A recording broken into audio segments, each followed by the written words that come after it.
రాజకీయాలు మాట్లాడటం తనకు తెలుసునని కానీ మాట్లాడనని తనకు తెలిసిందల్లా కూడా ప్రజా సంక్షేమం కోసం అభివృద్ధి పనులు చెప్పకుండానే చేయడమని మాజీ మంత్రి డాక్టర్ పొంగూరు నారాయణ తెలిపారు. జగన్ కేబినెట్ లో నెంబర్ 2 అయిన విజయసాయిరెడ్డి ఇప్పుడొచ్చి పుట్టిన ఊరని ఏదేదో చేస్తానని చెబుతున్నారని, గడిచిన 5 ఏళ్లలో అధికారంలో ఉన్నప్పుడు ఎందుకు చేయలేదని ఘాటుగా ప్రశ్నల వర్షం కురిపించారు. నెల్లూరు నగర నియోజకవర్గ పరిధి 40వ డివిజన్ పరిధిలోని పొట్టి శ్రీరాములు బొమ్మ, కొండదిబ్బ, మూలపేట తదితర ప్రాంతాలలో నారాయణ బాబు షూరిటీ భవిష్యత్కు గ్యారంటీ కార్యక్రమాన్ని జనసందోహం నడుమ అట్టహాసంగా నిర్వహించారు. డివిజన్ కు విచ్చేసిన ఆయనకు టీడీపీ శ్రేణులు, అభిమానులు, స్థానికులు కూడా ఘన స్వాగతం పలికారు. ఇంటింటికి వెళ్లి ప్రజలు పలకరించి కరపత్రాలను పంపిణీ చేశారు. సైకిల్ గుర్తుకు ఓటేసి టీడీపీ అభ్యర్థులను అత్యధిక మెజార్టీతో గెలిపించాలని కోరారు.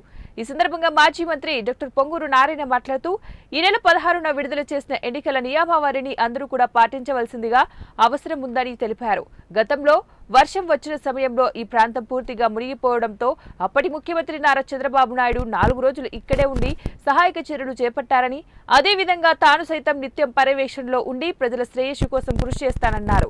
అనంతరం ఈ ప్రాంతానికి అసలు వరద నీరు రాకుండా ఎలా చేయాలో ఆలోచించి ఈ దిశగా నివారణ చర్యలు చేపట్టడంతో ప్రస్తుతం ప్రజలంతా ఆనందంగా ఉన్నారన్నారు.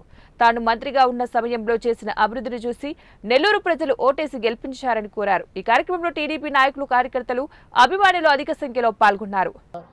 పేదలు, నిరుపేదలకి ఇట్లా ప్రాబ్లమ్స్ వచ్చినప్పుడు చేయటం జరిగింది.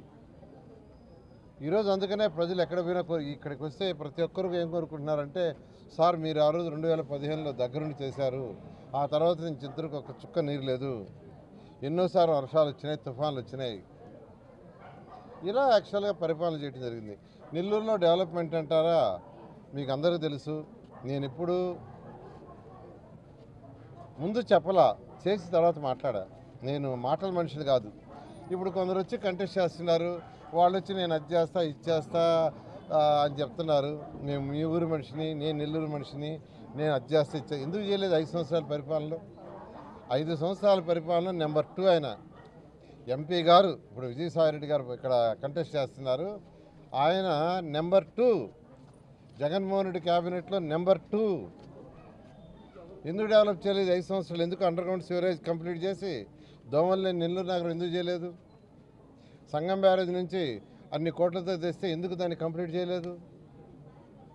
అదేవిధంగా నెక్లెస్ రోడ్ ఎందుకు పూర్తి చేయలేదు సెకండ్ ఫేజు? అదేవిధంగా ఎన్నో వర్క్స్ టేకప్ చేసాం. అన్నా క్యాంటీన్స్ ఎందుకు వదిలేస్తారు చెప్పండి? చక్కగా పేదలు భోంచేసేది.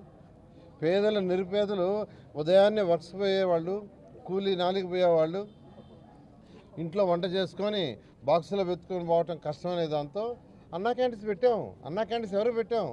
పేదలు, నిరుపేదలకి, కూలీ వాళ్ళు, రిక్షా వాళ్ళు, ఆటో వాళ్ళు, వాళ్ళ కోసం పెట్టాం. ఎందుకు దాన్ని